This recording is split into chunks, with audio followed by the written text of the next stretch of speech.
national anthem to be led by the diva Evelyn Alfina Santos and the John Blasco Vicars of the UP Alumni Association Philippine Awardees in 2012.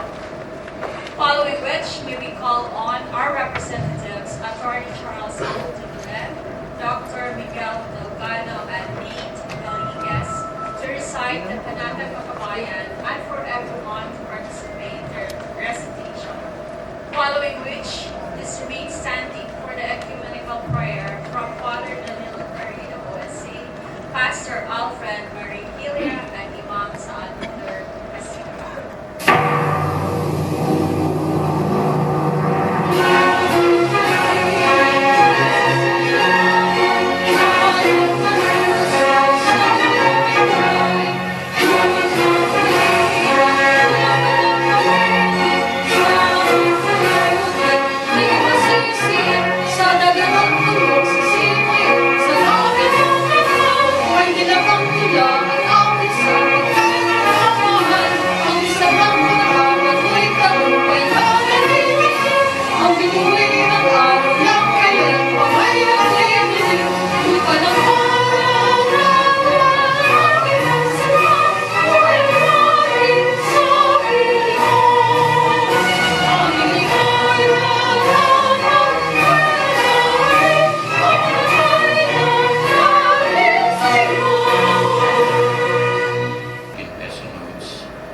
Taken from Psalm 33 verse 12 that says, "Blessed is the nation whose God is the Lord." You are also the Almighty God that is being referred to in our Philippine preamble of our Philippine Constitution that declares, "We the sovereign Filipino people imploring the aid of Almighty God." Thus, may be a separation of church and state, but never a separation of Almighty God and the state. Rather, though we are a sovereign Filipino people, we are imploring your very aid. We need your ayuda, Lord. We need your guidance and wisdom, particularly now that our world is being plagued by so much troubles, trials, and great challenges. We therefore remember that when you emancipated the people of Israel from their 400 years of slavery and bondage to Egypt, you did not leave or abandon them, but sent Moses to deliver them. Then you gave them the 10 Commandments as your aid on how to live in such a way that is pleasing to your sight. Guide them with your wisdom and love, so that we may uphold and protect the right of the people. Grant that our leaders we serve with integrity and sincerity. We return to you as the ultimate authority in all our lives, and you because alone can lead our land toward lasting prosperity, security, and peace. As we gather here today, we humbly ask you to send your Holy Spirit to enlighten our hearts and minds, to understand, reflect the different issues, and all the informations that is brought us in this plenary as a tool in our nation building. We ask this through our Lord Jesus Christ, your Son, who lives and reigns with you in the unity of the Holy Spirit, God, forever and ever. Distinguished participants, good morning and welcome to the UP Leadership Forum. It is a privilege to stand before all of you today. Today's forum is centered around geopolitics of the Philippines in Thucydides' trap, a very apt keynote discussion. Our objective is not necessarily to persuade you to take a stand on this issue, but rather to present all pertinent angles in order to better educate ourselves on such consequential matters. That said, please allow me to begin my welcome address with a quote worth pondering from former Secretary General of the United Nations and co-recipient of the 2001 Nobel Peace Prize, Kofi Annan. Knowledge is power. Information is liberating. Education is the premise of progress in every society. Members of our society have shared strong opinions and taken firm stands in line with our topic of discussion, but nary a resolution. Is it true that we do not know how to accept contrary opinions? Or is it that we must fine-tune how we form our opinions? Or does our tendency to falter in progress lie in taking a stand without knowing the entire story? As they say, there are always three sides to every story. In this context, the three sides are that of the hegemon, the emerging power, and the truth. Essentially, it is imperative to our society, our beloved nation, to seek the truth. Let us aim to attain and cultivate greater knowledge, in effect, greater power. Let us equip ourselves with the power to overcome our past, to shape our future, to confront new obstacles, and to make sound decisions. Let us prioritize being informed and informing others. It is our right and duty. We can achieve this by enhancing our methods to organize, process, and disseminate information accordingly. Ultimately, let us wield education as a beacon for progress. It is for this purpose that we look forward to being enlightened by the perspectives of our esteemed resource speakers and reactors, foremost of which former Prime Minister Cesar Berata, former Senator Francisco Tata, and a host of others, each one experts and leaders in their respective capacities and fields. We are abundantly grateful for your presence and your invaluable contributions to this session. We likewise thank our organizers and their team for making this forum possible. Through your efforts, we are able to further this institution's intent to empower and liberate our future leaders towards progress and prosperity. Of course, we are grateful to all our participants that are present here in the UP BGC auditorium and via virtual platforms. You all have the potential to lead our great nation someday. I commend you for partaking in these significant discussions and taking steps towards eliciting the innate leadership within you. With that, we formally open this UP Leadership Forum, and I trust that we will all be enriched by the profound discussions that shall ensue today. Thank you.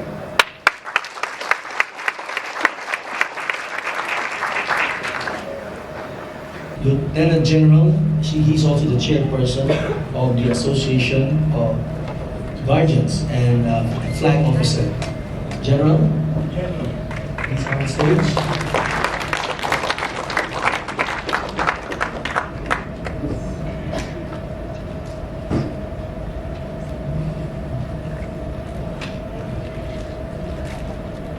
next member of the panel is the Major General retired, former Commanding General of the Philippine Air Force, Visayas.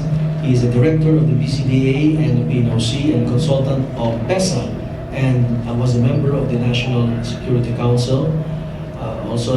Also a man who does not need any introduction, but protocol dictates that I do. The Honorable Romeo V. Pokis.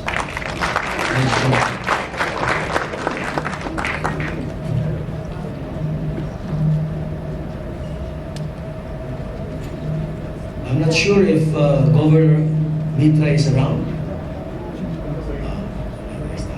Okay.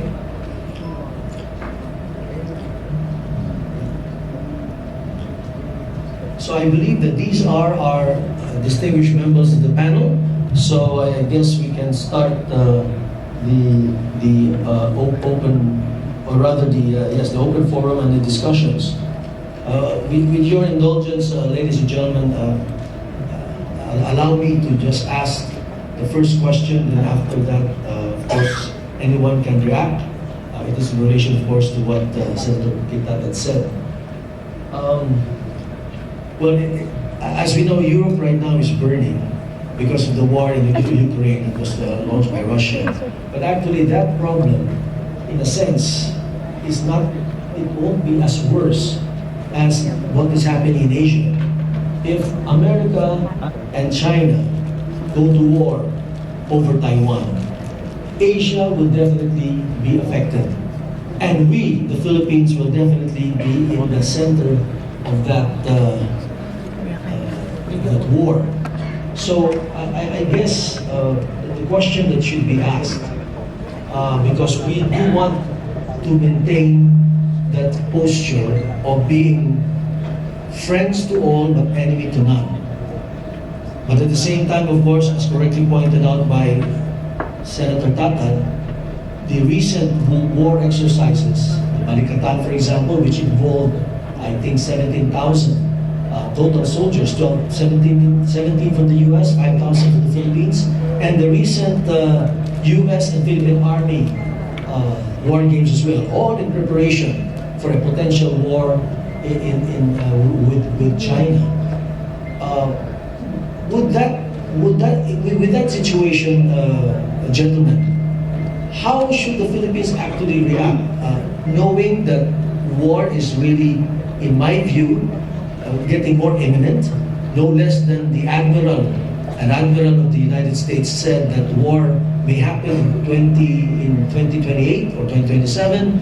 A book written by a well-known admiral said that war will definitely happen between the United States and China with flashpoints in the West Philippine Sea in 2034. So what should be the stand of the Philippines? I mean, if we want to take a posture of being friends to all, enemy to none, and yet here we are preparing for a potential war, which of course sends the wrong signals to China. It may provoke as well China. But if we do not prepare and war does happen, then we will also be in a very difficult and dangerous position. So I just want to ask, what exactly should be our stance? And perhaps I could start with you, Secretary Belli. Do you have the microphone?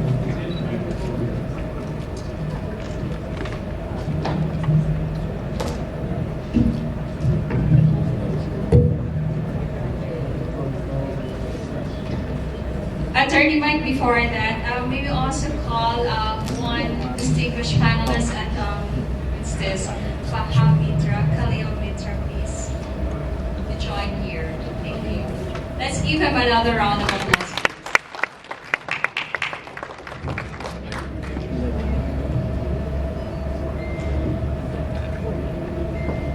Yes. Welcome, Governor. Good morning. Please, Secretary Belli.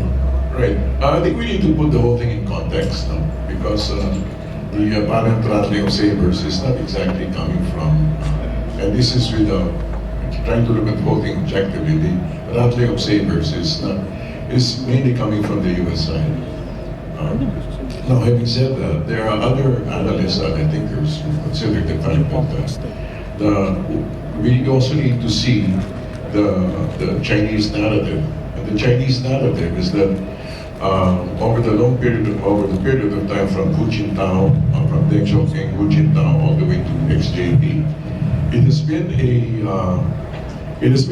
first it was a pursuit of a peaceful rise, and then only later when, well, the defining moment was 2008, when China thought, perceived that the West was for paper tigers, that they began to pursue a more aggressive, they call it uninterrupted rise. Now, a U.S. general, General Billy, has said that, is it a likelihood that China would attack Taiwan, for example, and militarily, for example? And he said that his explanation, brief though it was, is that XJP is counts the cost. It's very strict accounting, and that may prove to be an interruption to the fulfillment of the China dream. So, I think there is one aspect that we have been neglecting, and that's the fact that where there is a lot of saber rattling right now, we need to take there's a state tool that is not yet fully utilized, and that is diplomacy, which, for example, Indonesia, during the G20, during the recent summits in Indonesia, in Bali, was able to use very effectively, which is a diplomatic tool. In other words, instead of participating in saber rattling, we could very well, and that's about the only thing option really that's left for us, to actually use the diplomatic tool in order to bring about a greater dialogue, a greater conversation, and to deter. And for example, as the good senator said, we should strive for peace. And so, using the diplomatic tools, I believe we need to exert as much effort. We need more agile diplomacy in order to bring about in order to be able to sustain peace in the region. Thank you. Major General Adan, could you please comment on that? Thank you so very much, Secretary Bello. Citation was made about the statement of General Mulroney, saying that war is inevitable. Well, we invited, meaning the Association of Generals where I belong, some years ago, the Vietnamese ambassador. He told us, do not believe what China is saying. Watch what they are doing. I think that when the general said that, he knew. Lieutenant General, he's also the chairperson of the Association of Guardians and Flag Officer. General, please come on stage.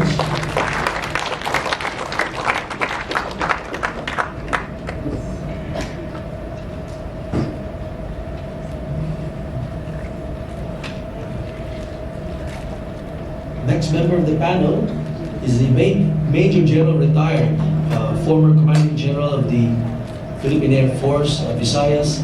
He is a director of the BCDA and the PNOC and consultant of PESA, and was a member of the National Security Council. Also a man who does not need an introduction, but protocol dictates that I do. The Honorable Romeo V. Bokis.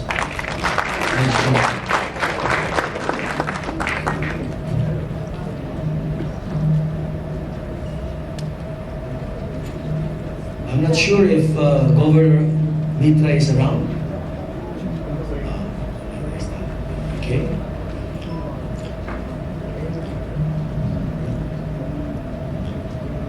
So I believe that these are our distinguished members of the panel. So I guess we can start the open, or rather the open forum and the discussions. With your indulgence, ladies and gentlemen, allow me to just ask the first question, and after that, of course, anyone can react. It is in relation, of course, to what Senator Kitat had said. Well, as we know, Europe right now is burning because of the war in Ukraine that was launched by Russia. But actually, that problem, in a sense, is not, it won't be as worse as what is happening in Asia. if America and China go to war over Taiwan, Asia will definitely be affected. And we, the Philippines, will definitely be in the center of that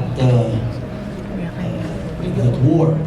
So I guess the question that should be asked, because we do want to maintain that posture of being friends to all but enemy to none.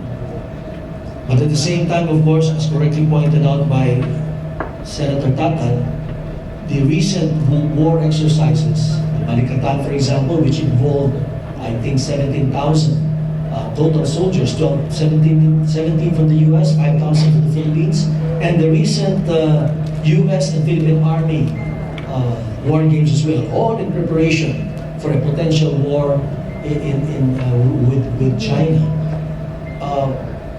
With that situation, gentlemen, how should the Philippines actually react, knowing that war is really, in my view, getting more imminent? No less than an admiral of the United States said that war may happen in 2028 or 2027. A book written by a well-known admiral said that war will definitely happen between the United States and China with flashpoints in the West Philippine Sea in 2034. So what should be the stand of the Philippines? I mean, if we want to take a posture of being friends to all, enemy to none, and yet here we are preparing for a potential war, which of course sends the wrong signals to China. It may provoke as well China. But if we do not prepare and war does happen, then we will also be in a very difficult and dangerous position. So I just want to ask, what exactly should be our stance? And perhaps I could start with you, Secretary Belli. Do you have the microphone?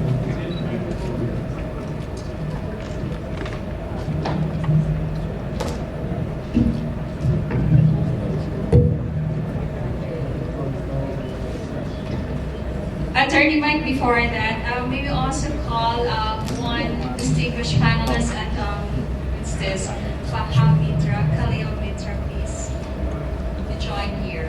Thank you. Let's give him another round of applause.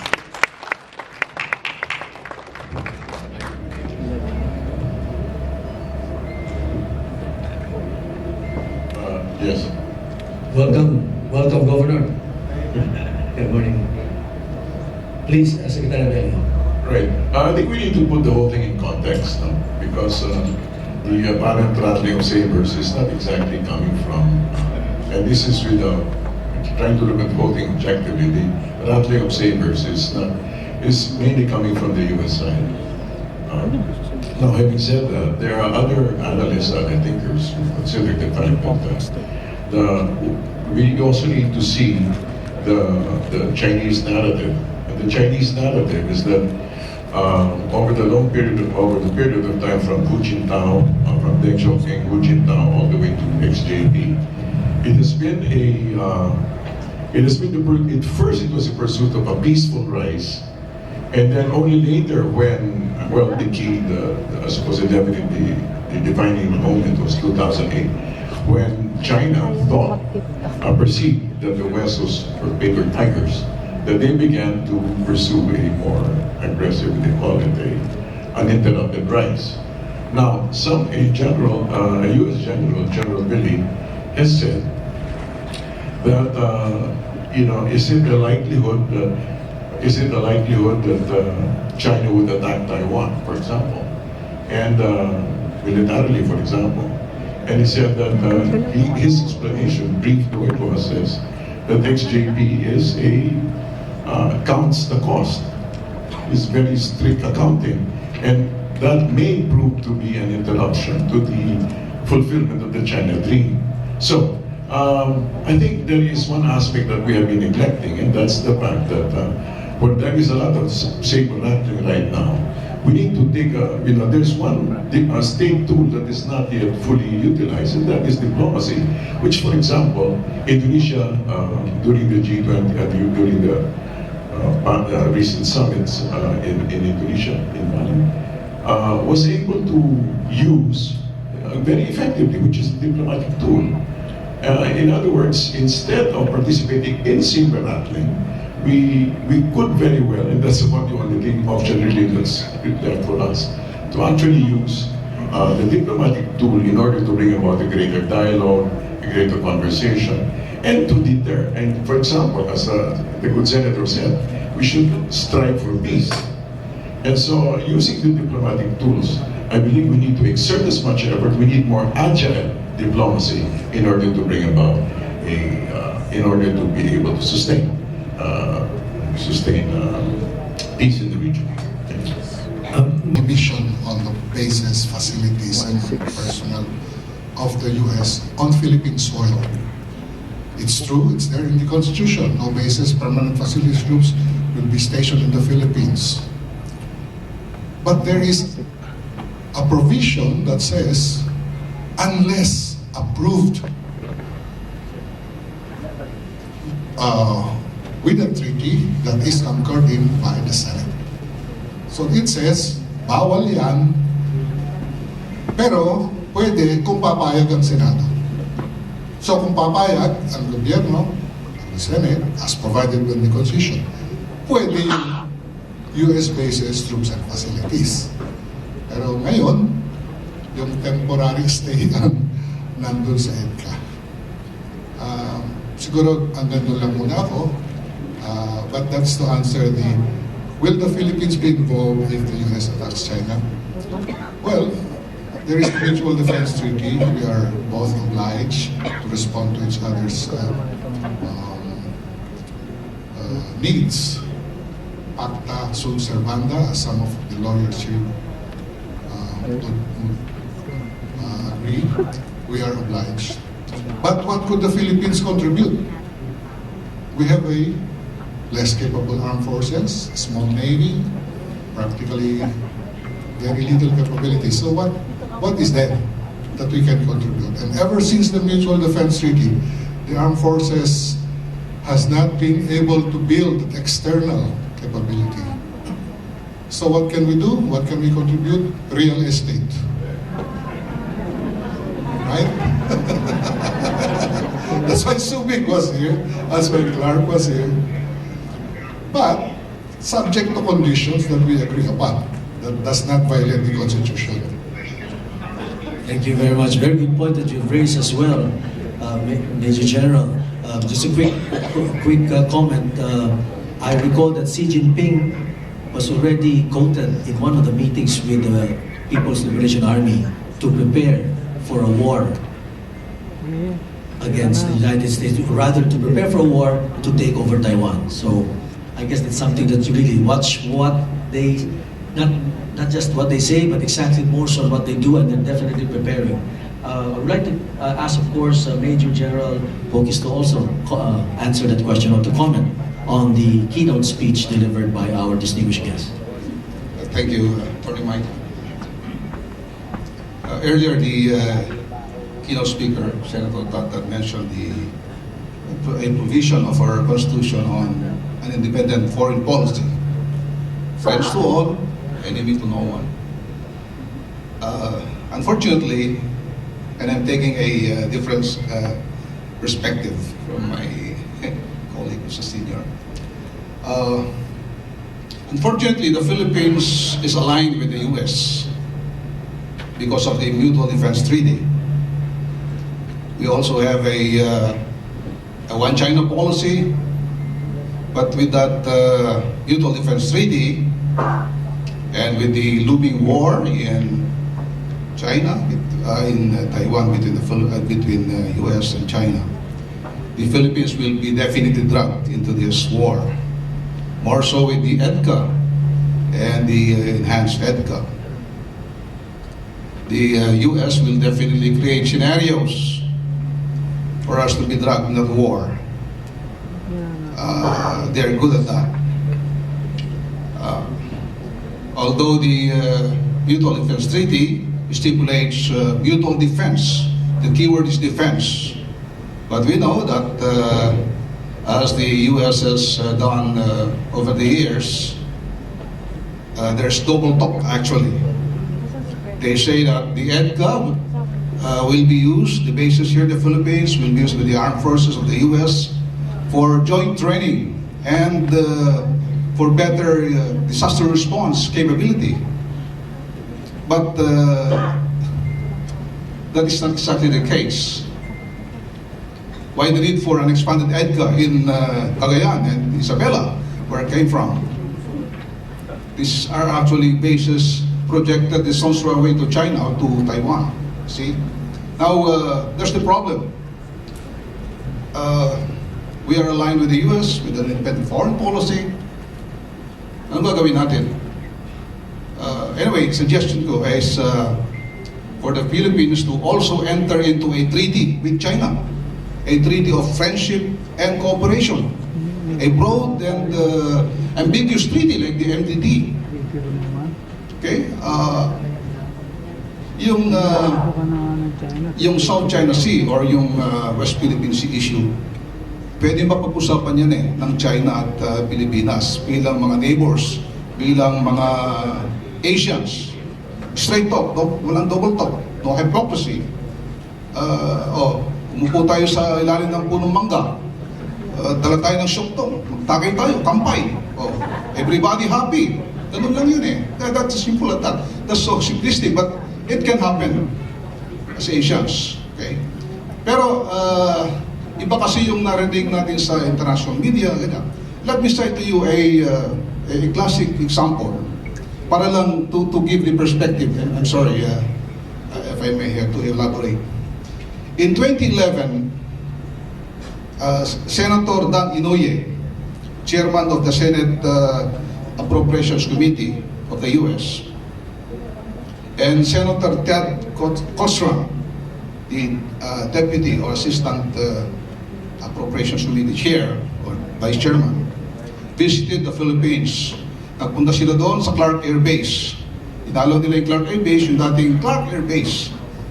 So we, in the Air Force City, sa Clark, some 5 generals of us, briefed the senator and his deputy whatever happened to the former Clark Air Base, yung napakalaking Clark Air Base. So briefing kami, the capability of the Air Force, the multi-use of civilian co-use of the aerodrome facilities and the commercialization of Clark. Tapos, tapos ng briefing, there was an open forum. May mga tanong, ako nagtanong ko. Kilala ko si Senator Inoue as a war veteran, a World War II hero, Medal of Valor award yan. So, I tried to craft my question in a more or less diplomatic way. Sabi ko, Mr. Senator, our two countries are steeped in history. We fought side by side during the World War II. Sabi ko, sealed in blood. Okay? We hosted the largest American Air Force and naval bases in the Philippines. The Philippines is the focal point in the fight of the U.S. in terrorism in Southeast Asia. Unfortunately, sabi ko, Mr. Senator, when compared to other nations, ang Pilipinas, kunting-kunti lang binibigay ng US na suporta. Totoo. Ito, very clear po ngayon. Sinasabi ng 100 million. Sa atin, sa Taiwan ngayon, 12 billion for a small country. Ngayon, sabi ko, Mr. Chairman, as the Appropriations Committee Chair, is there a way for us to get a bigger share, a bigger support from the US? So that we may modernize also our armed forces, particularly the Air Force. Ang sagot sa akin, tinignan akong ganyan ni Senator Inoue, tinignan niya yung Charge d'Affaires ng US Embassy, tapos walang sagot. Okay. A month after that, dumalaw naman si Chinese Defense Minister, Retired General Liang Guangli. Okay? Immediately, 1 month lang, pakita. So, binriefing din namin siya sa Clark Air Base. Medyo edited ng portion yung briefing namin. Tapos, nung open forum, siya ang nagtanong. Sabi niya, Where are your fighter planes? Where are your attack helicopters? Why are the US not giving you F-22s and yung Apache helicopters? Sabi niya. Kami ngayon, mga generals, 5 kami. Kami ngayon hindi makasagot. Nakatingin na lang kami ganon. So, what I'm saying is, itong China, sinasabi natin bully. Pero actually, sinubukan na ba natin na makipag-usap talaga? Kaya sabi ko, my suggestion is, baka naman pwedeng upuan natin. We are neighbors. O, sige. Ikaw, John Development. Ikaw, sa'yo, ganyan. Yung Nandas line yan, hindi naman cast in stone yan eh. Hindi yan inviolable sovereignty line. Pwede namang mapag-usapan yan. Baka maging 8-dash line na lang yan para maiwasan din. Ganon.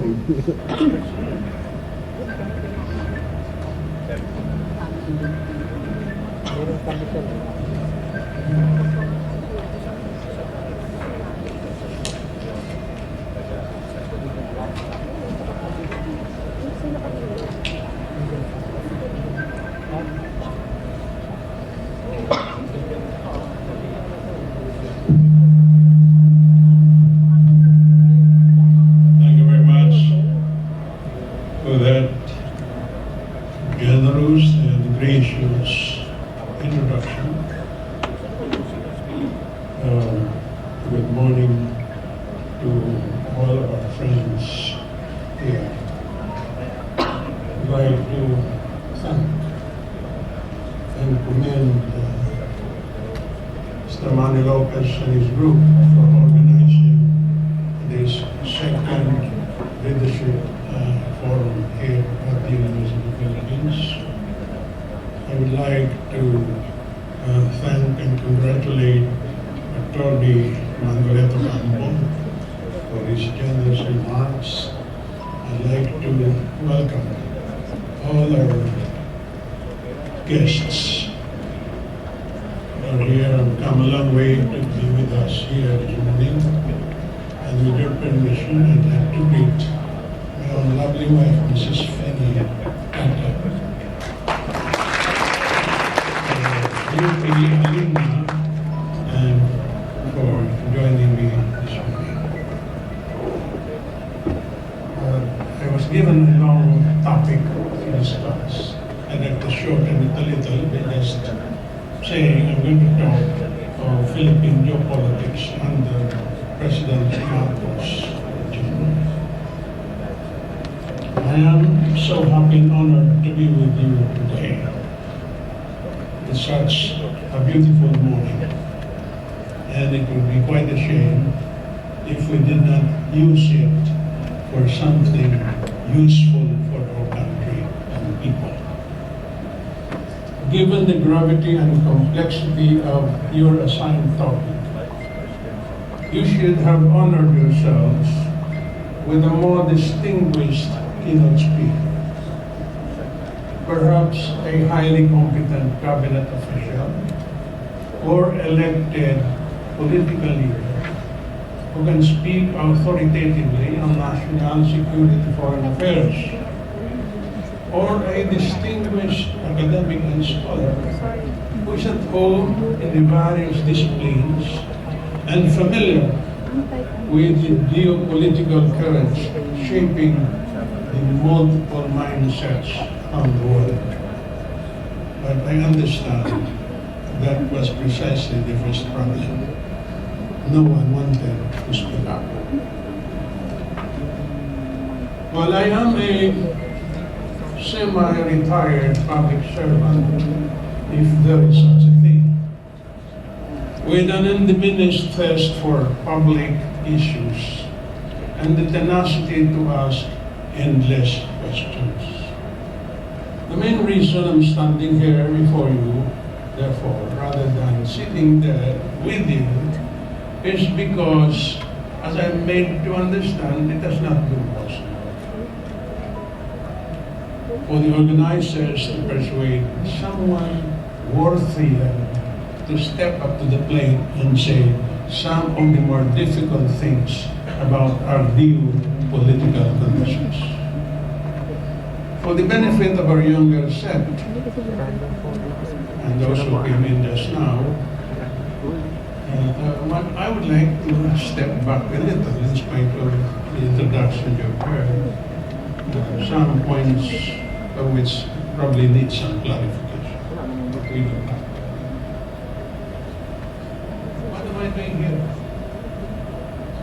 What can I possibly say that has not been said before or will not be said better by others in some type of way? If it makes you less uncomfortable, I am perhaps older than most of you. Well, it's not always been so. I used to be referred to as the youngest cabinet appointee of any administration, and you heard that again this morning. I began my public career as a journalist and spent 10 years in the cabinet as press secretary, presidential spokesman, minister of public information, all rolled into one. And I became your only minister of public information. I think that sums it up. Sums it up.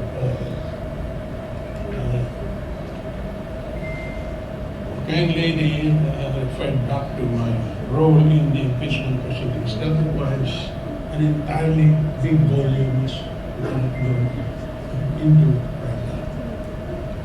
The impeachment of President Estrada was one of the high points of the past so many years. The question then was a matter of law, not a matter of propaganda. So, if you don't mind, we will not go into that. And from the cabinet, I moved on to the legislature. 6 weeks in the interim pambansa and 9 years in the Senate, mostly as Senate majority leader to 6 Senate presidents. You know, in the 2 houses of Congress, it is the majority leader that moves the floor. It's not the one sitting on top. And that was my role when I was in the Senate. In that position, I acted as I sat as member of all the standing committees. But for a while, I also chaired the Committee on Women, which was quite a story in itself. And the Committee of Foreign Relations, this was my real duty, both in the chamber and in the Commission on Appointments. Having run the floor for so many years, I could not help but got involved in some meaningful legislation, some of the most meaningful legislation, like the Electric Power Crisis Act, which tried to rescue the Cory administration from interminable problems. And the resolution of accession to the World Trade Organization and the Senate resolution of concurrence in the ratification of the visiting forces agreement. I am therefore, as I stand today, one of the few surviving members of the 1969 Marcos cabinet, alongside our venerable 99-year-old former colleague, Johnny Ponce Enrile. I was hoping to go see him this morning. Former Prime Minister, especially Birata, who I think we are going to see later today, if we are lucky. And a few others more. But I've written a few books, including a full-length autobiography published in Manila by Solidaridad Publishing, which used to be run by the famous national artist for literature, Francis Schirmer, and published also by Europe Books in London. I co-authored with the late Adrian Cristobal, a great writer, the biography of Estelito P. Mendoza, one of the most brilliant solicitors general anywhere in the world, and the most brilliant one we ever had here, perhaps. One whom some consider the lawyer of last resort, Dr. Stephen Cruz. The book is available, I don't know, in what bookstore, but it's a good read. I still write for the Manila Times 3 times a week to pay for my gas. But my full-time and most satisfying role is that of a grandfather to all the grandchildren who want to grow up in the world without war, away from those who want to make war the solution to all their worst possible problems. I think we have been specially blessed, this country, that after 36 years of watching the paint dry, as it were, we had a great political miracle last year. And after a bloody revolt took out our aging and physically exhausted president away from us in 1986, our people returned into his vacant spot his son and namesake, Ferdinand Bongo Marcos Jr., with the largest electoral majority ever recorded in national elections. That, I think, was not a reward for anything good we have done as a people, but a favor we have to earn, an incentive to do better than what we have ever done. It came with a very clear and unmistakable message. This is a gift that must not be wasted. It must be earned. It must be used to inspire, educate, and lead the Filipino people to become better than themselves. Thus,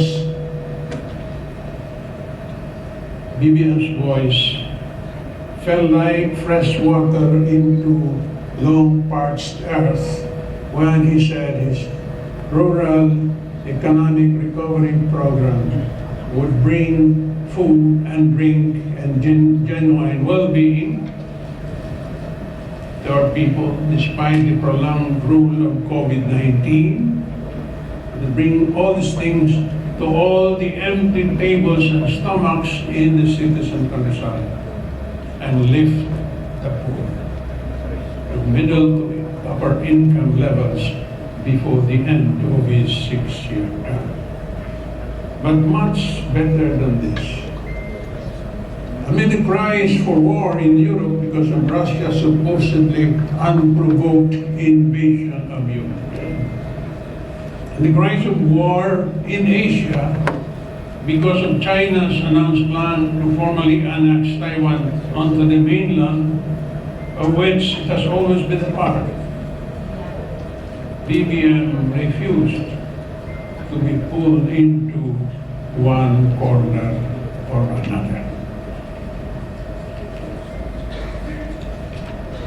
In his State of the Nation address on July 25, 2022, he devoted one short line to it. The Philippines shall be a friend to all, an enemy to none, quote unquote. It was, from my point of view, a celestial vision of an earthly policy, which seemed to say neither America nor China, but all of us together. For a while, I could sense the words of the prophet Isaiah,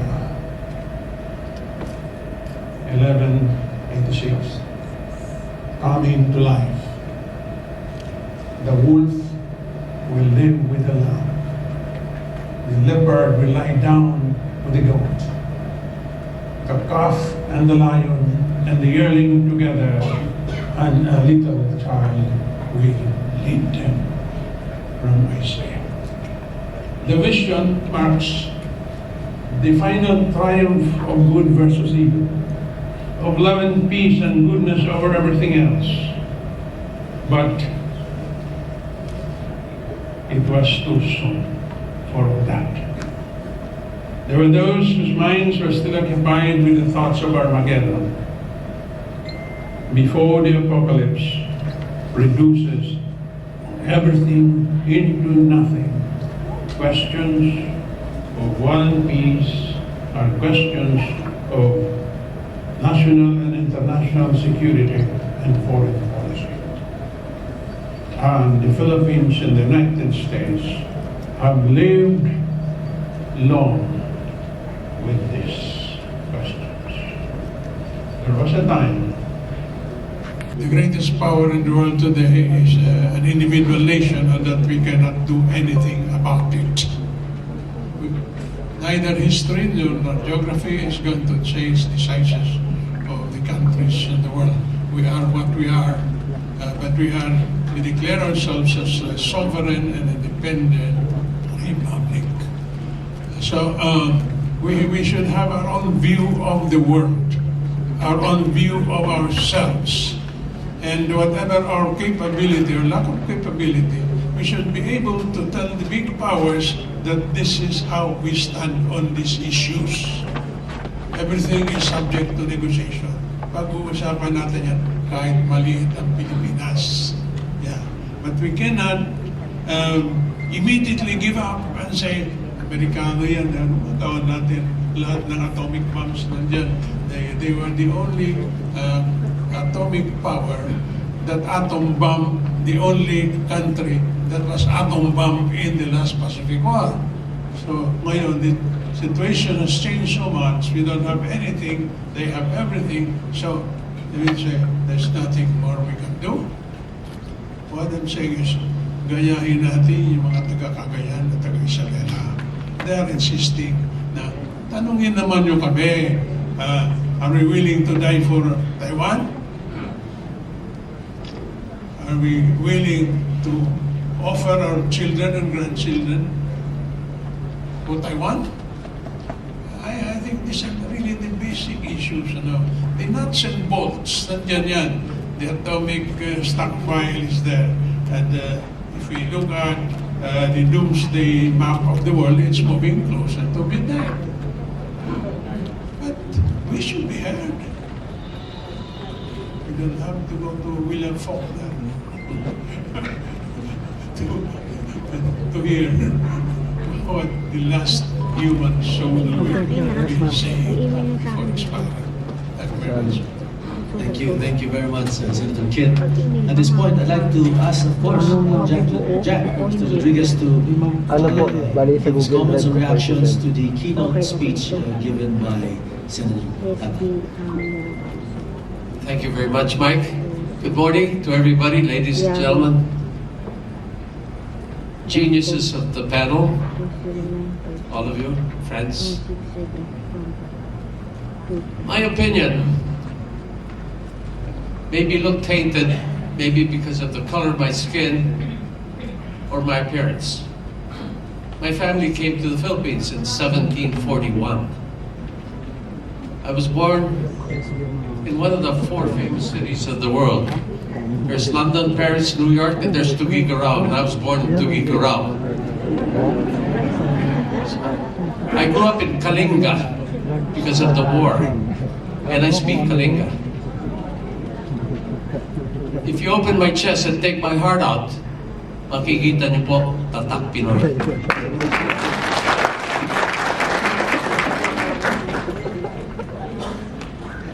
However, my mother came from Alsace-Lorraine. She's French-German. Grew up in the States and came to the Philippines in 1912 and studied in the school that's next door now. It was called the American School before, where I graduated as well by virtue of being considered a prisoner of war. Because when my mother was captured by the Japanese in Tuguegarao, they hid me in Kalinga.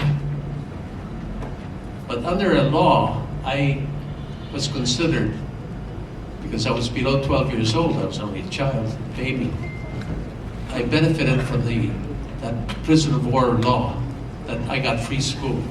Otherwise, I wouldn't have been able to study in the American school. It's too expensive. My views are very clear. Let's study to begin with.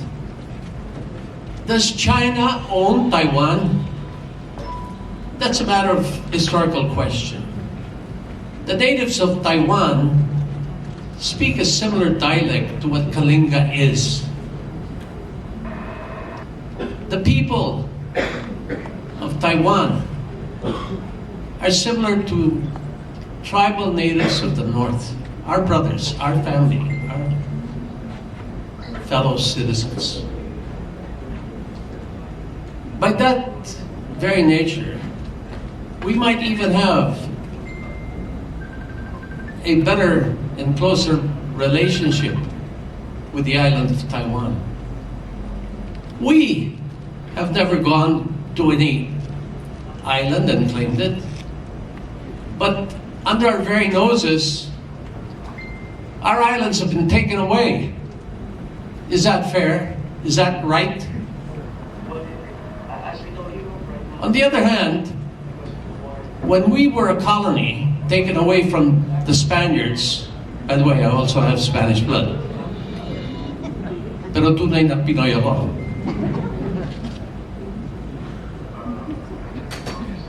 Having been a colony of Spain for 300 some years, America came, took us away from Spain, and gave us our freedom.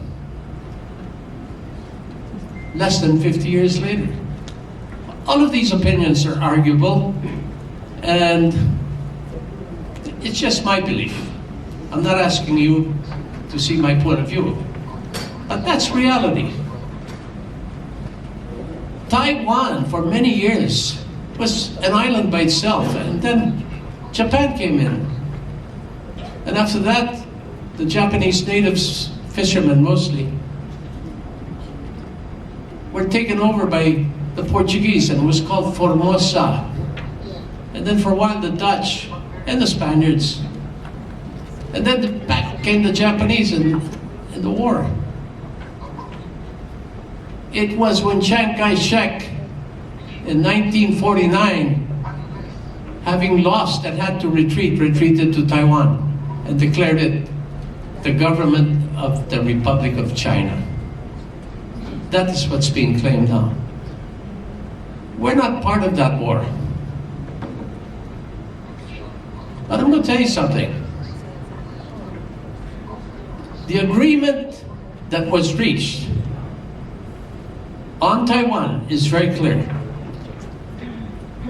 The One China policy stands clearly on the basis that China cannot take Taiwan forcefully, but rather on the choice of the natives or citizens of Taiwan to choose to be part of China. And that agreement still stands today. So if it's taken forcefully, that would disrupt world order.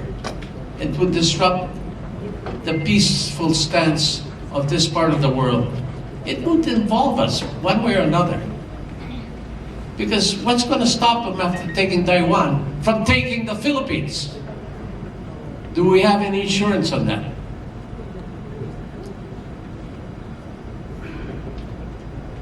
As I say that, I still...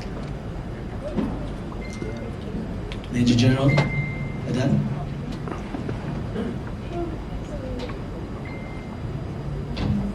It is said that the Malampaya reserves will be out within 5 years. The Philippines will be subject to massive brownouts, prices will rise, inflation, and our main option now is to be able to tap the resources in Red Bank, which is claimed by China. And so we must be able to push this advocacy. The Philippines must be able to explore what is ours. It's within our economic zone, EEZ. But the Supreme Court, as you have just said, thumbs down the JWSM, Joint Seismic. Yeah, Joint Seismic. Thank you. The question is, if there is an agreement, are we surrendering part of our sovereignty? Because in another venture agreement with China, which was, I think, about the North Rail project, the fine line that Senator Biason objected to was, if there is any issue, any conflict on the interpretation of this agreement, it will be done in Beijing. So hindi pwede. And that is what makes our negotiators hesitate to undertake this, a surrender of our sovereignty. I don't know what mechanism could be undertaken in such a way that the sovereignty issue can be set aside, but as of now, I think that is what the Supreme Court had ruled. In the meantime, time is running out. Within 5 years, 3 to 5 years, we have to do something. And I agree that peace should be the objective. Diplomacy is the main line of defense. But what if diplomacy fails? Peace is an ideal. Peace could not just be wished for. Peace must be defended, must be preserved. And Filipino people must know that sacrifices have to be made. Peace is not free. Thank you very much, Major General. Senator? Well, Mike, this is a layman's view. Now, I think it would be ideal if we could declare extensive areas as belonging to the common heritage of mankind. The common ground where all players can come in. In the absence thereof, we should be able to work out an arrangement where all the interested parties, the claimants, can come to a common agreement on how to work out the basic issues here. You cannot operate in an area where the very next day you will have military quarrels. So this brings us back to our basic desire to have a comprehensive peace plan for the area. Sounds like a pipe dream, but where else do you go? The big powers and the small powers should participate in the same game. Yeah. But this is to be taken seriously.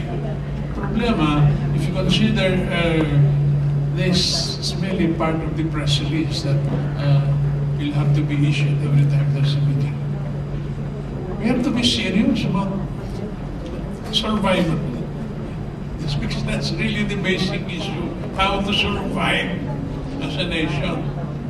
You know, I have 11 grandchildren, and I'd like to see them living in a world where things that were impossible before have become possible.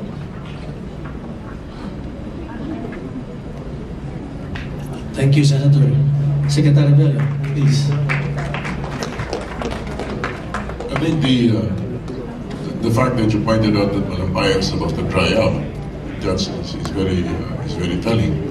That even within the next 5 years, I don't think, even if we had the joint explorations, even if it's not government to government but business to business, as was favored with the last administration, that we still would not be able to find sufficient. We would not be assured of sufficient supplies of fuel.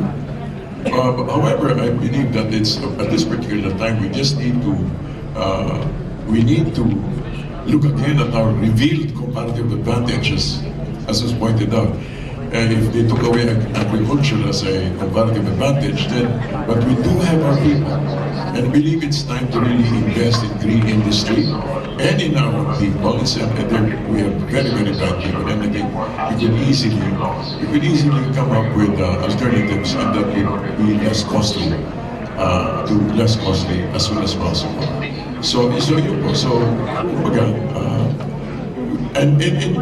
And also we just need to come up with understand that we need to face these problems with the whole system approach. Na hindi lang yung mga kung ano pwedeng gawin, kundi yung mga tao talaga natin na kailangan ma-activate. Talagang kailangan magbago yung pag-iisip ng mga Pilipino tungkol sa sarili natin. Na kaya natin ito, tulad sabi kanina, kaya talaga natin ito, kahit tayuan lang natin, at may mangyayari talaga. Kaya lang, medyo nasanay tayong tumingin sa malalaki.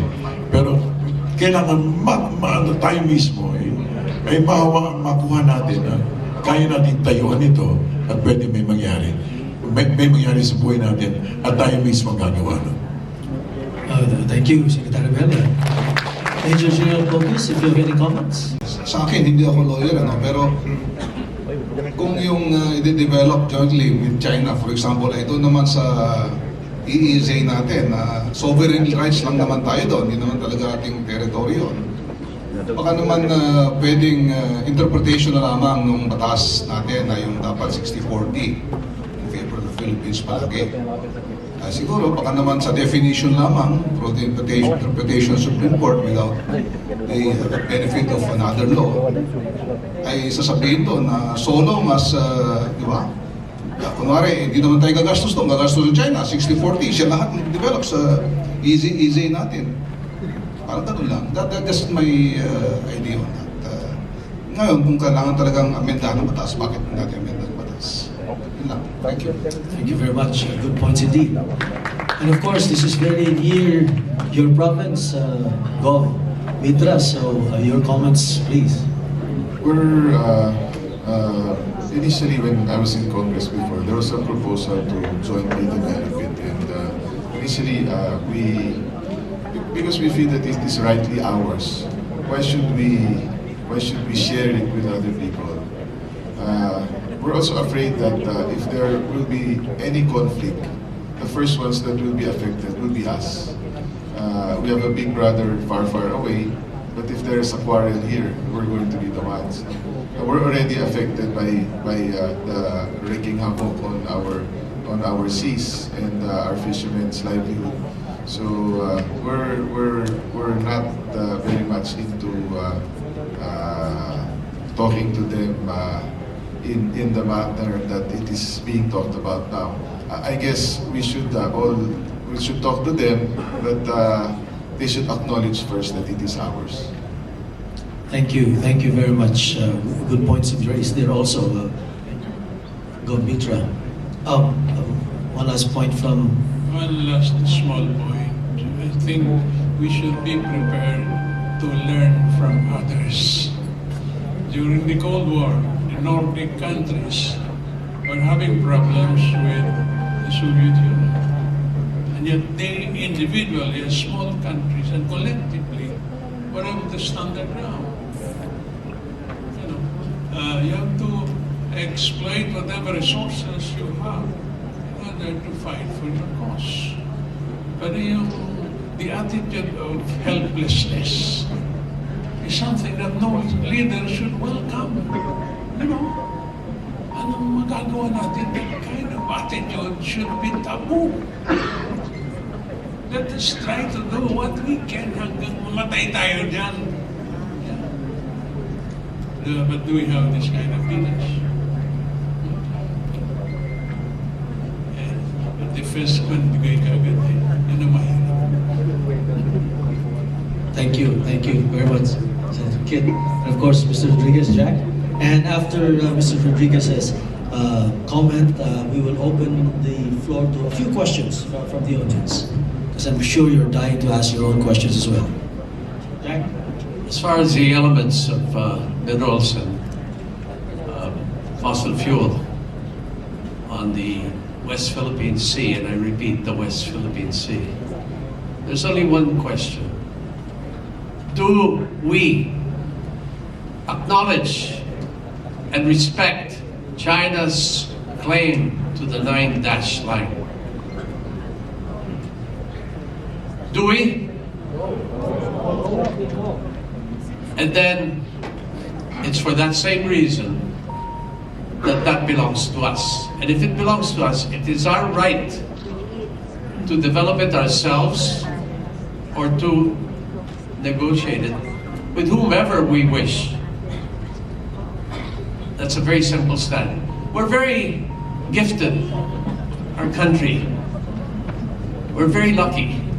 We are the richest country in the world per square meter in minerals in our earth.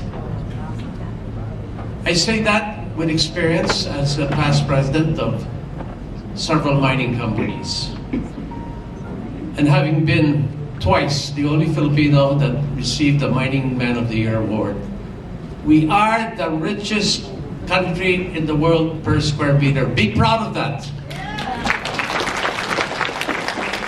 Let no foreigner take our country away. It's our country, God-given. We're very lucky. Recently, we got the Benham rice. Guess what? The Chinese were doing exploration work there. Did they have your permission? They don't have mine. They don't have yours. They don't have our government's. But they're there. And you know what was found there? Trillions and trillions of dollars of minerals.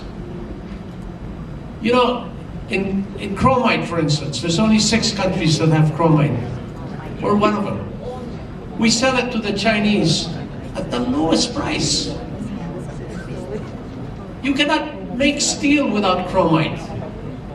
You need chromite to make steel. Pinibenta natin parang basura eh. But that chromite we export has gold, silver, manganese, other elements in it. It's sold only as chromite. Nickel, the same thing.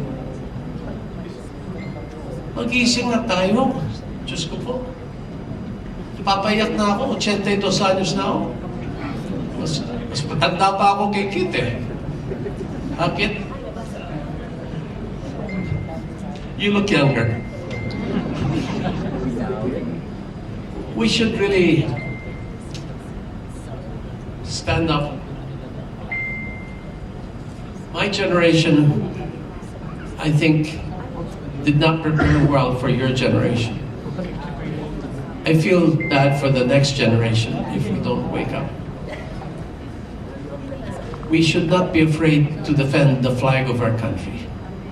We should not fear to own up to what belongs to us. This is our land. Let us protect it. Thank you. Thank you very much, Jack. And, big question is, how can we negotiate from a position of strength? We are laying claim to the West Philippine Sea.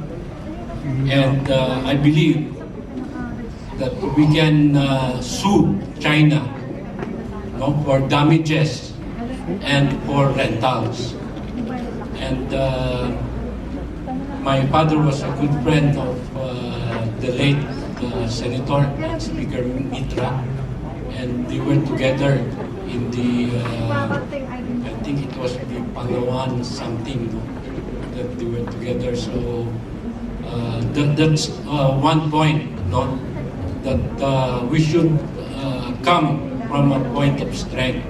Kasi we have won in the international arbitration, although China did not attend, no, but we got the decision.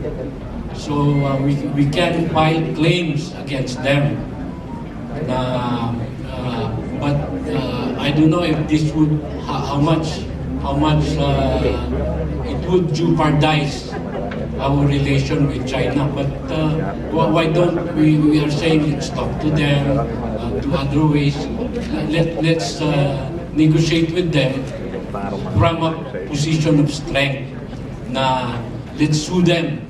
No, there was an article in Forbes, no, way back in I think 2016, that we can actually sue China for $177 billion, no, for damages that they have done to the West Philippine Sea, and we can also add yung mga rentals natin in that aspect for their occupation of our islands.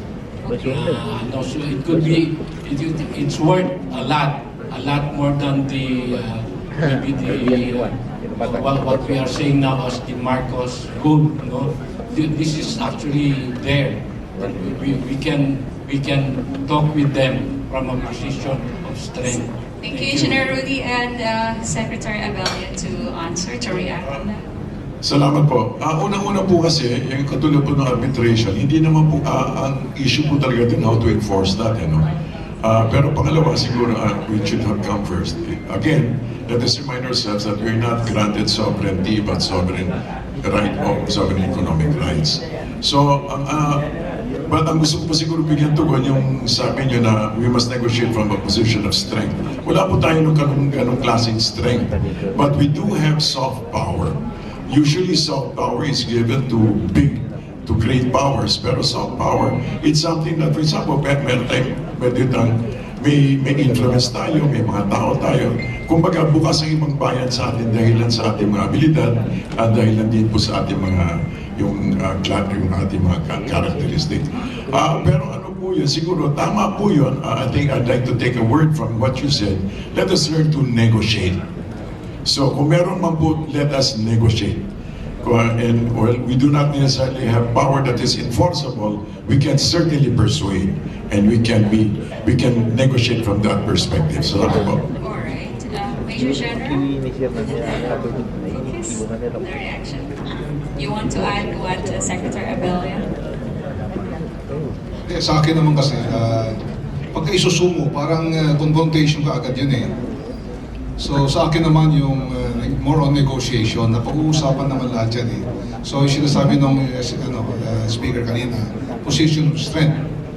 Yung ating pagkapanalo doon sa tribunal na yun, ganun din. Position of strength na natin yun. Ngayon, yung China, itong kanyang 9 line, yung yan din ang ipipwersa niya na position of strength niya. Pero napag-uusapan mo yan kasi hindi nga magtas ng stone yun eh. So, kung mag-negotiate tayo, we sit down, I'm very positive na win-win situation yung mangyayari dyan. Thank you. All right. Thank you. Now, we have Mr. Johnny Chodrani. He's the Country Chairperson, Philippines, ASEAN India Business Council. Sir, your question, please. Well, I'm just listening. I'm appealing to the panelists. Sorry. This is Bert Asimoto. My name is Dr. Bert Asimoto. Ashimoto, yeah. Nakapokus tayo sa West Philippine Sea. It's become empty. As the governor said, the speaker said, meron tayong Benham Rice na mas malawak sa Philippine Sea. This is East, Northern East Philippine Sea. The study I did it through the government of Isabela. And when I finished it, I forward to the Senate. Nagkataon, walang senador sa Isabela. Walang senador sa Cagayan.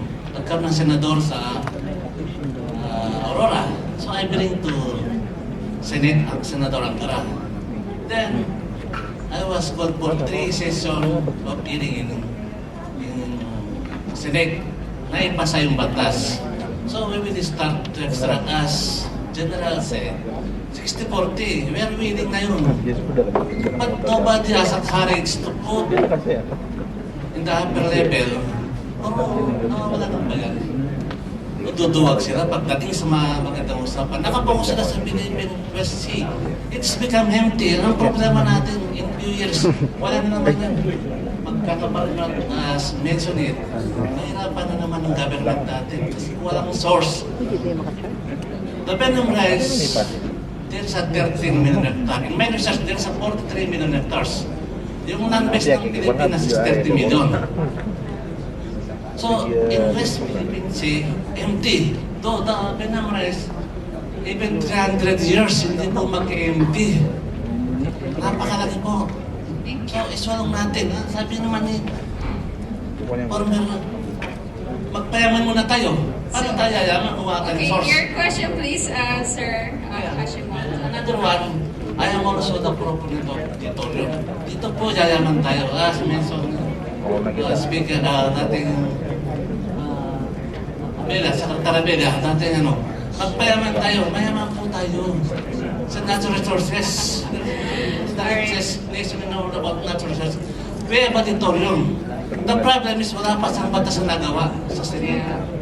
So, tapos na yung batas sa Senate. So what we have to do is post it.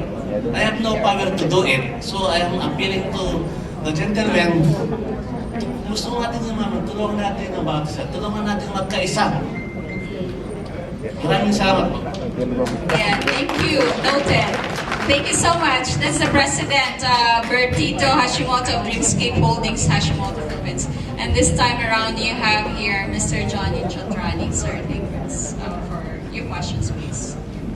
Good afternoon, our panelists.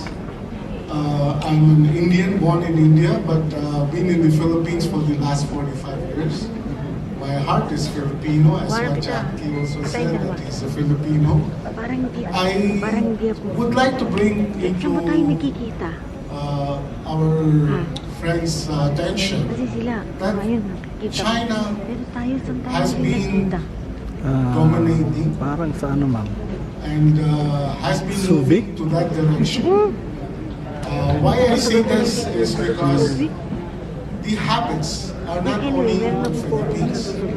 They have done similar action with India, and so with countries like Taiwan and others. So, are we as Filipinos willing to negotiate with China, knowing the background that they are power hungry? They are the hungry people because they want to lead the world. So basically, are we willing to do that? Senator Tato, would you want to answer?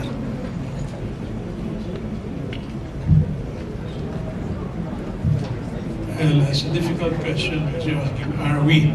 I'm not yet in charge of government, so I cannot answer that question. Should the government negotiate? I think the government should negotiate with all comers. The objective is peace. India and China have their border problems. It's been there for how long? Yes. So an issue to find a solution to all these problems. But so long as we are committed to the general objective of peace, then we should try to find little areas, folds in the government where we can insert our objectives on peace. All right, thank you. One last question. Sorry. Yeah, sir. I just want to make a statement that what should be our policy should be. We should cooperate where we could with China, but we should resist where we should, resolutely. All right, that's well said. All right, Sir Ruben, then last, Yes, please. marami pong salamat sa pagbibigay ng pagkakataon. Can you please make your question brief? Opo, ako si Chairman Ruben Lambuhon. Nire-represent ko po yung mga mahihirap nating mga kababayan. Kasi natuwa ko kanina sa tanong ni Secretary Abilia na kailangan magpayaman tayo. Opo, so marami na kasi akong narinig na nag-encourage na kailangan yumaman tayo, pero hindi naman yumaman ang ating mga taong bayan. Ngayon, gusto kong magpaliwanag lamang ng konti o marami si Secretary Abelia kung paanong specific na magpayaman tayo, paano yayaman. Simple lang po, direct to the point na lang po Opo, tayo. unang-una, dapat kasama lahat. Yes po. So, andun na po tayo. Pero pangalawa po, meron po akong gusto i-propose na dapat sumali talaga in a more active way in civil society. Kasi kung unang-una kasi, andyan ang gobyerno, andito yung private sector, katulad na sinabi ni Johnny Jotray, no? Andyan, pero hindi nadidinig yung boses ng tao. Kailangan hindi lang marinig ang boses ng tao, at kailangan marinig din kung anong hinaing nila, kung anong gusto nila mangyari. At hanggat kaya natin, dapat gawin. Not only... Salamat po. I just came back from a listening tour in Mindanao and I was talking with a number of people. You know, like at the, basically it was concerned women, supposed to be kasi sabi ko, ano ba ang problema talaga? Sabi gano'n, ang problema kasi education. Pero nilaliman po namin yung tanungan kasi hindi kulang sa training. Pero at the end of the day pala, ang problema kasi talaga, ang problema talaga dahil ano tawag yan, pinoint out ko na point out natin na polisiya ng gobyerno natin, it's an unspoken policy to send out low-skilled workers, and that is why we keep our people dumb. So it's intentional. So if we need, katulad kung pwede, can we please change the social contract? Kausapin natin ang mga those who are in power, those who are makipag-usap, pero yung triangulo nga, three-folding, kumbaga, dapat kasama ang gobyerno, kasama ang private sector, kasama rin ang civil society with more representation, not just big NGOs. Pero yung mga NGO, mga people's groups, katulad nyo, siguro. At pwede nyo sabihin, ang problema naman talaga na ang gusto talaga namin mangyari, pagkain. Yun din ang nangyari. So yung usapan po namin, hindi pala education ang problema. Ang problema, walang kain. Kulang ng agrikultura, kulang ng jobs, kulang ng ganito. So, kung pwede po, makinig tayo sa tao, dapat magbago ang social contract natin. At kung pwede, sabay-sabay tayo. Hindi naman ibig sabihin, pare-pareho ang yaman natin. Pero depende kung gano'ng kalaki yung baso mo, pero sana puno. Sana napupuno. One last thing. For example, dapat maayos ang delivery natin ng public services. For example, dapat all children within the first 1,000 days should be healthy. Tsaka naman yun, all senior citizens pagdating nila ng golden years, dapat maayos na maaliwalas na buhay nila. So the very young and the very old should be addressed, and in the meantime, habang yung nagpapayaman, ay nagbabayad din ng tamang buwis. Alright. Marami pong salamat. Nico, I'm sorry, because of the lack of time, we may ask Okay, thank you. the last question, please. Ma'am, can you please recognize yourself? Ano na lang ito, introduction. Magandang tanghali po sa... Hindi na natin nasabay. Nandito po ako dahil I was challenged Dito na tayo. sa sinabi po ni Secretary Abella na magpayaman tayo. Totoo po na mayaman na tayo. Dahil po ang Pilipinas ang isa sa pinakamayaman Lowbat na nga itong battery, pangalawa na ito. I-offer ko po sa inyo dahil ito po ay Tagal pa naman mapuno. Salang dahil charger. po yung loot na ginawa ng Salang charger pwede masakit. Ang dami niya kasakit. Yamasita Buti nakasakit Treasure. pa nga ako. Nakita ko na po at Wala, may naka-charge kasalukuyan po namin ginagawa. May isang pa nga. Pero nandun na po kami sa pinakamalakman. It's just Hindi, kanina pa. It's just 30 feet. Pero dome na po, dome po siya. na hindi po kaya Big time. butasin ng ordinary. Kailangan po talaga ang tulong ng gobyerno para dito. And your question? Yeah, so, Ma'am, ako po, thank you for opinions like that. Pero personally, when I talk about yaman, I talk about well-being. Kung pwede, all our educational needs are met. There is food, there is health services. At kung pwede, we people can sleep at night peacefully. Yung ganon, kaya natin ibigay yan eh. Pero kailangan lang po talaga, again, let me repeat, a new social contract between those in power and those who are serving the powerful, quote unquote. Those who are in government and those who are being governed. If we could have a new social contract, maayos dito eh, di ba? We are all in agreement. yeah. Pero, kung pwede, bakit di pwede mangyari ito sa labas? Pwede eh. Kung talagang lang natin, magkaroon tayo ng sense na may obligasyon ako, inuobliga ko sarili ko na makapagsilbi sa aking kapwa. Tapos doon po darating yung, kung sabagay, when I talk about yaman, I don't think, I'm not really promoting that we should be buying Hermes bags and stuff like that. But kung pwede, may bahay, may atib, may damit, may gamot kung kailangan, at may pagkain sa namin. Maraming salamat. Thank you so much for the question, ma'am. And can we have the last gentleman, please acknowledge yourself? I'm Paul Bulilan of Cebu, the President of the IBS Media Association. Kay Senator Kitatan, former Press Secretary. At I am also a columnist ng People's Brigade News in Manila. Ang tanong ko sa inyo, kasi sa survey ko, sa amin sa Visayas, in my television program, sa Tuburan Cable and Television, karamihan sa mga tao, gusto nilang i-implementar talaga na atin yung West Philippine Sea, bakit pakialam pa China? Diyan. Kadamihan sa mga tao. Kasi majority ng tao sa ating bansa ay pro-Americans. Yan ang sa tingin ko.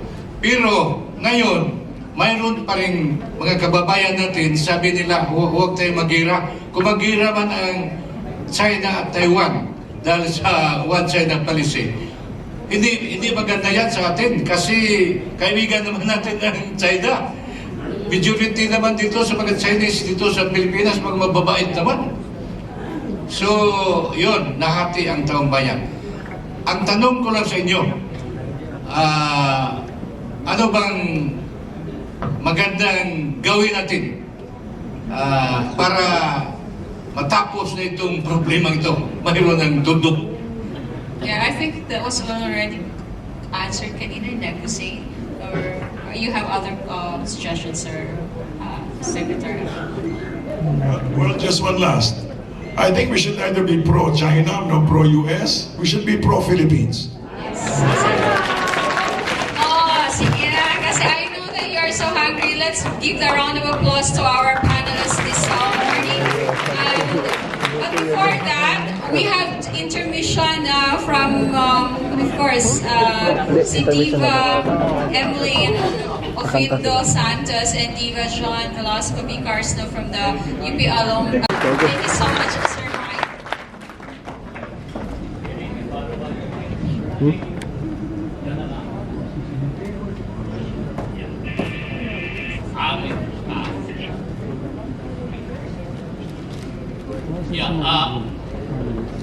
I am Michael M. Alunan, a former journalist like Senator Kitatan.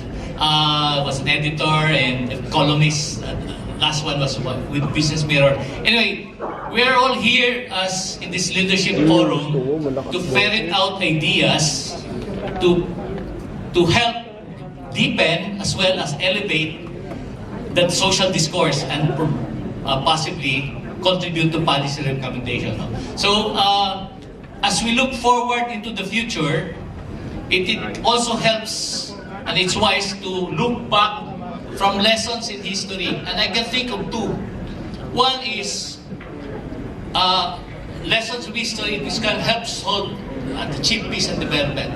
One is the Treaty of Westphalia of 1648. Maybe Senator Kitata can discuss that later. No?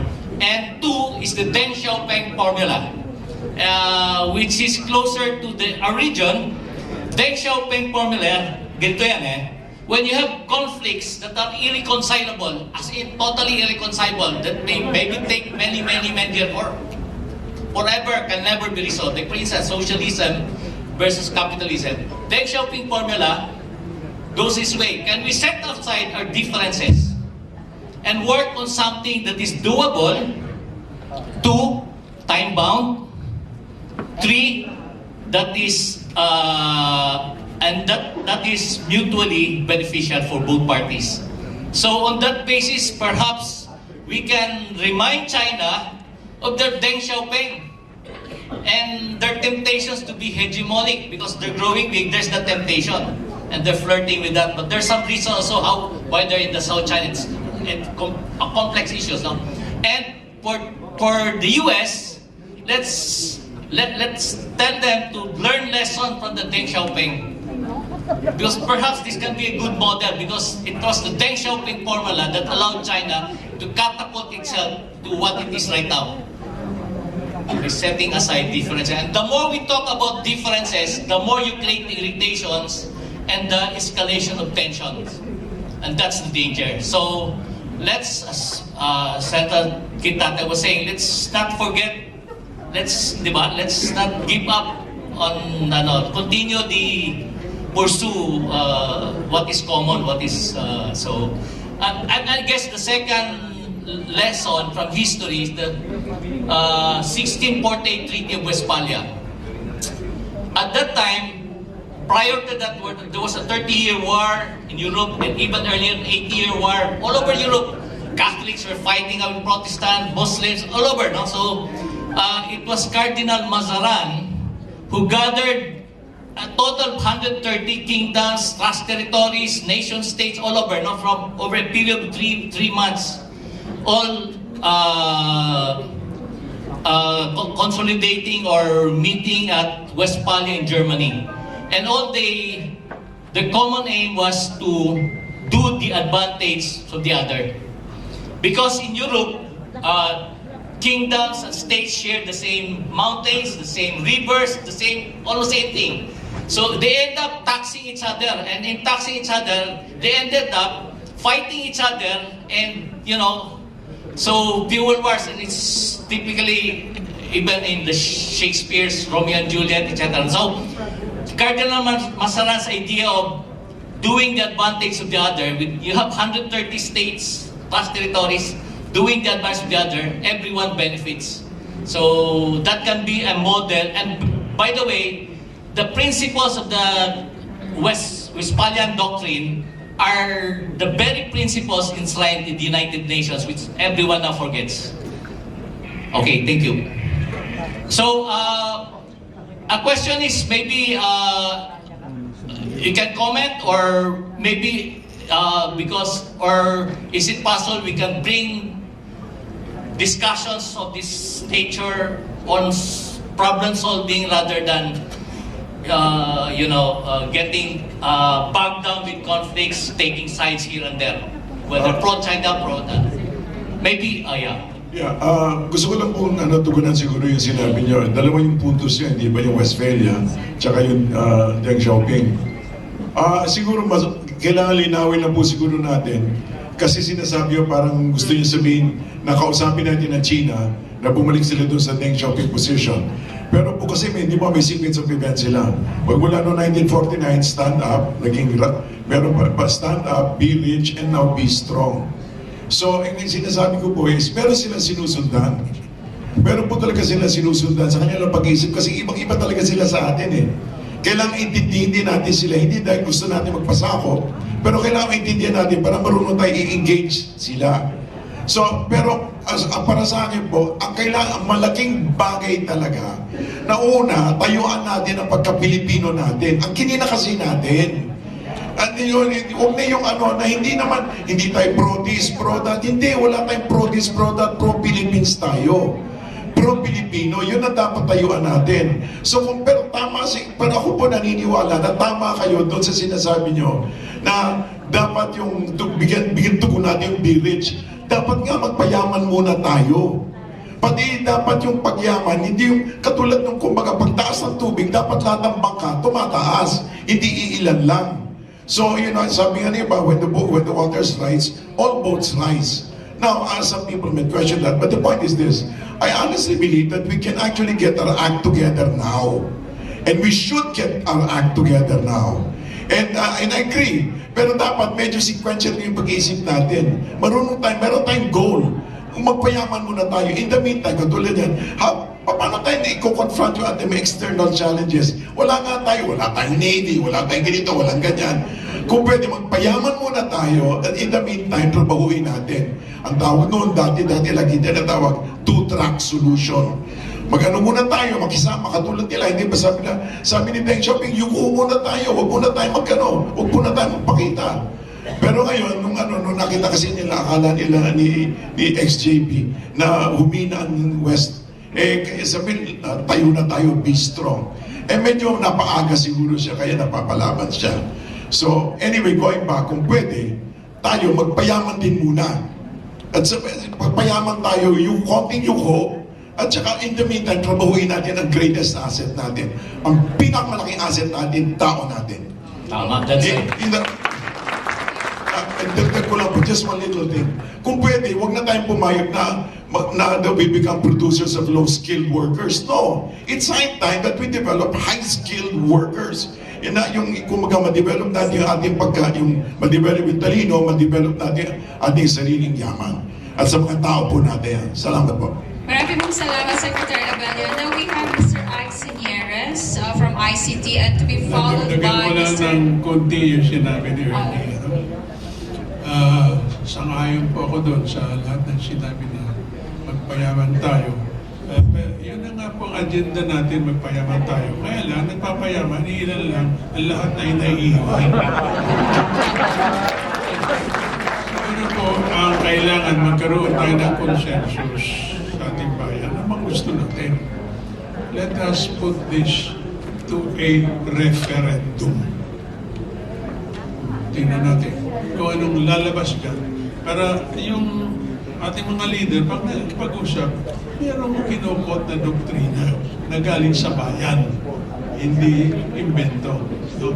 Kasi yung sinabi mo nga ni Westphalia, with the peace of Westphalia, tama po yan. Pero ang pinaka-recent na kasunduan na nakikita natin ay nangyari sa South Africa, yung pagtapos ng apartheid. Alam po ay nasa forum ako sa Doha, ay nandun si Ban Ki-moon at saka si de Klerk, no? Tinanong si de Klerk, dating presidente ng South Africa, paano yung nagawa? Yung away na walang humpay, naayos nyo at natapos yung apartheid. Sinabi ni de Klerk, simple lang, siya ang nakaupo nun eh. Tinanong ko ang sarili ko, bakit ba gusto ng mga ito yung kanilang ini-insistin? Yun ang one basic question. Nung naintindihan ko, ayun, sinare ko sa mga kababayan ko, at yun, doon nag-umpisa, natapos yung apartheid. So, siguro marami tayong matututunan sa mga ganun. Alright, maraming sad. Due to lack of time, we can only accommodate 2 more questions. Mr. Ike Sinieres and Engineer Rudy Janala, please fall in line. And I'm a former career foreign service officer, so I have some suggestions. There is an existing multilateral agreement that governs research in Antarctica. Many countries, no order, everyone goes there to research jointly. No shooting wars, no saber rattling. There is also an existing bilateral agreement, science and technology agreement, between the Philippines and China. I know this for a fact because I joined one delegation to go to China to talk about science and technology